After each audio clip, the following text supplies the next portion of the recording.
Pra que serve isso aí, velho? Pra entrar parasita. Só parasita? O que mais? Ah, tio, tira a mano! Você é metido, hein, velho? Ó. Ó, ainda dança aí da dancinha do Creu ainda. Ah, brincadeira. Ó, ó. É, tio, vou tirar foto aí. Olha. Caraca. É credo. Vai, tio, olha aqui. Você já viu a dança da balança bundinha, ou? Não, a dança da garrafa. Não, balança bundinha.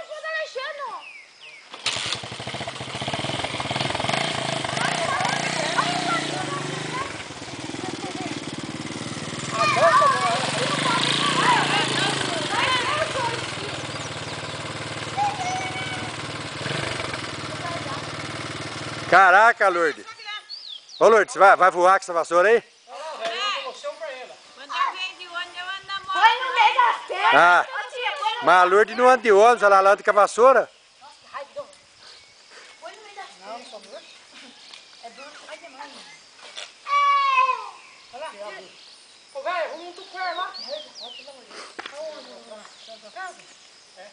Deu calorzinho lá, velho? Deu um tucuer lá. Não quero dar dentro, tá cheio de barro. Tá com calor na bacurinha, velho? Não é bacurinho. Ei! Vamos, tia, antes de começar a chover. Raul, se eu tivesse uma bunda dessa aí, eu ganhava dinheiro, hein? Sai fora. Não ganhava, velho. Você não ganhava também, não? O quê? Se você tivesse uma bunda daquela aí, você não ganhava dinheiro? É, olha o tamanho.